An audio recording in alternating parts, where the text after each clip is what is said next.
منیر نیازی کی ایک پنجابی نظم ہے، اسے پڑھتے ہوئے میں ہمیشہ حیران ہو جاتا ہوں۔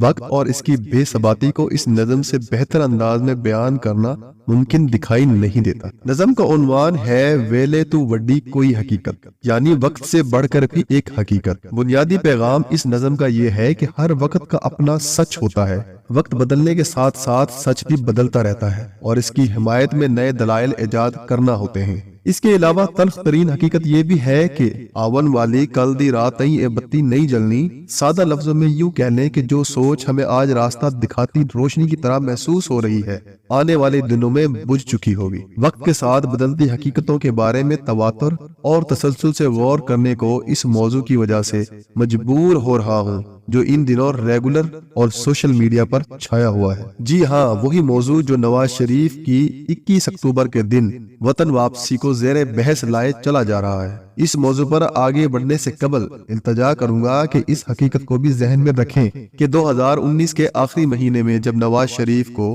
علاج کی خاطر لاہور کے ایک ہسپتال منتقل کیا گیا تو وہ اس وقت ایک سزا یافتہ قیدی کے طور پر جیل میں مقیم تھے۔ انہیں جس انداز میں بدعنوانی کا مجرم ٹھہرا کر سزا سنائی گئی تھی، میں ذاتی طور پر اسے انصاف کا مظہر تصور نہیں کرتا۔ میری رائے مگر اس قانونی حقیقت کو بدل نہیں سکتی کہ اگر 21 اکتوبر کو نواز شریف صاحب وطن لوٹتے ہیں تو ایئرپورٹ اترتے ہی انہیں گھر نہیں بلکہ جیل جانا ہوگا، جہاں سے پہلے وہ ہسپتال اور بعد ازاں لندن بھجوائے گئے تھے۔ بھجوائے کا لفظ میں نے برجستہ نہیں لکھا ہے۔ بھجوائے جانے کے عمل میں کلیدی کردار ان دنوں کے آرمی چیف قمر جاوید باجوہ اور نواز شریف کے چھوٹے بھائی اور مسلم لیگ نون کے صدر شہباز شریف نے ادا کیا۔ قمر جاوید باجوہ کو یقین تھا کہ اپنی اہلیہ محترمہ کلثوم نواز کے علاج کی خاطر 2018 کے انتخابات سے چند ماہ قبل لندن گئے نواز شریف واپس نہیں لوٹیں گے۔ ان کی عدم موجودگی میں تاہم سابق وزیر اعظم اور ان کی دختر کے خلاف احتساب عدالت میں روزانہ کی بنیاد پر سماعت جاری رہی۔ اس کے اختتام پر دونوں باپ بیٹی کو ان کی عدم موجودگی میں بدعنوانی کے الزامات کے تحت سزا سنا دی گئی۔ سزائیں سنا دی گئیں تو ہماری ریاست کے چند دائمی اداروں کے سرپرستی میں پانچویں پشت کی ابلاغی جنگ کے لیے تیار ہوئے ذہن سازوں نے یہ ثابت کرنے کو بھی ایڑی چوٹی کا زور لگانا شروع کر دیا کہ محترمہ کلثوم نواز کو کوئی موذی مرض لاحق نہیں ہے۔ وہ لندن میں ہسپتال نما ایک ایسی عمارت میں رہائش پذیر ہیں جسے بیماروں کا ریسٹ ہاؤس کہا جا سکتا ہے۔ شریف خاندان کو جھوٹا ثابت کرنے کے لیے لندن میں مقیم تحریک انصاف کے کئی جنونی حامی مذکورہ ہسپتال نما عمارت میں گھس کر سچ کو بے نقاب کرنے کی کوشش میں بھی مصروف رہتے۔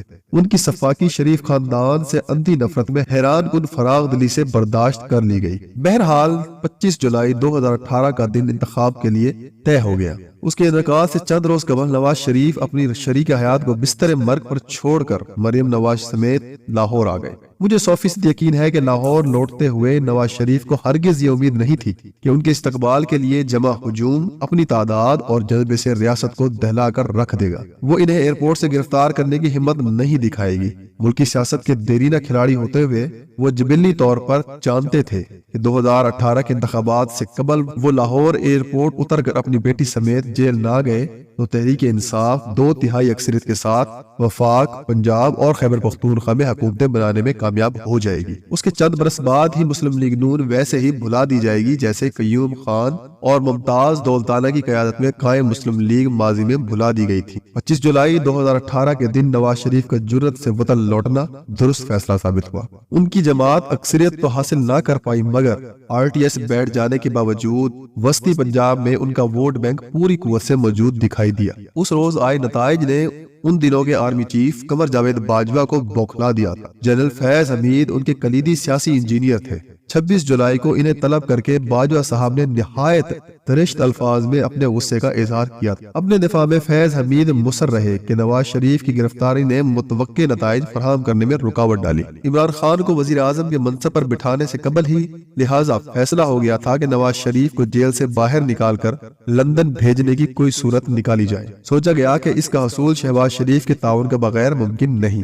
نواز شریف کے چھوٹے اور میری دانست میں پرخلوص بھائی ہوتے ہوئے وہ اپنے بھائی کی زندگی آسان کرنا چاہ رہے تھے۔ باجوہ کی لگائی گیم میں حصہ ڈالنے کو لہٰذا تیار ہو گئے۔ نواز شریف کی ایک ڈیل کے تحت لندن روانگی نے ان کے ووٹ بینک اور سیاست کو ہرگز نقصان نہیں پہنچایا تھا۔ تحریک انصاف انہیں بھگوڑا ہونے کے طعنے دیتی رہی، مگر عمران حکومت کے دوران جو ضمنی انتخابات ہوئے، پنجاب میں انہیں مسلم لیگ نون مریم نواز کی قیادت میں چلائی مہم کی بدولت جیتتی رہی، حتیٰ کہ پرویز خٹک کی آبائی حلقے سے صوبائی اسمبلی کی ایک نشست بھی مسلم لیگ نون نے جیتی۔ وقت مگر اب بدل چکا ہے۔ بقول منیر نیازی، اس ویلے دی اپنی حقیقت یہ ہے کہ چند ماہ بعد جو انتخابات ہونا ہے، ان سے قبل نواز شریف یا ان کی جماعت کی سرکردہ رہنما نہیں بلکہ عمران خان اور اس کے چند ثابت قدم ساتھی جیل میں ہیں۔ جیل میں ہونے کی وجہ سے کسی سیاستدان کو ہمدردی کا جو ووٹ ملتا ہے وہ اب کی بار تحریک انصاف کے نامزد کردہ امیدواروں کے کام آئے گا۔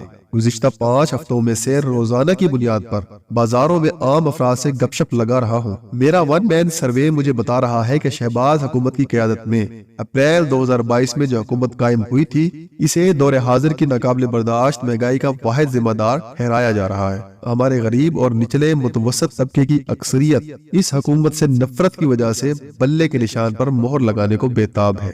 ایسے حالات میں نواز شریف اگر وطن لوٹے، ان کے وطن آنے سے قبل حفاظتی ضمانت کا بندوبست بھی ہو گیا تو پیغام یہ جائے گا کہ مقتدر کہلاتی قوتیں اب کی بار نواز شریف کی جماعت کو برسر اقتدار لانا چاہ رہی ہیں۔ ایک بار پھر میں نے نواز شریف نہیں، نواز شریف کی جماعت کا لفظ برجستہ نہیں بلکہ سوچ بچار کے بعد لکھا ہے۔ وجہ اس کی ایک بار پھر قانونی مشکلات ہیں، کیونکہ حفاظتی ضمانت کا بندوبست ہو جانے کے باوجود فی الوقت یہ بات یقینی نہیں ہے کہ ثاقب نثار اور آصف سعید کھوسہ کے سپریم کورٹ کے ہاتھوں عوامی عہدوں کے نااہل ٹھہرائے نواز شریف کو قومی اسمبلی کے کسی حلقے سے بطور امیدوار کھڑے ہونے کی اجازت ملے گی یا نہیں۔ مطلوبہ اجازت نہ ملی تو نواز شریف محض اپنی جماعت کی انتخابی مہم کی قیادت ہی کر سکیں گے، اور اس وقت کی فضا میں ان کی قیادت میں چلائی انتخابی مہم مسلم لیگ نون کو واضح اکثریت نہیں دلوا پائے گی۔ اسی باعث نہایت دیانتداری سے میں اصرار کروں گا کہ اپنا بھرم برقرار رکھنے کی خاطر نواز شریف 21 اکتوبر کے دن وطن آنے سے گریز کریں۔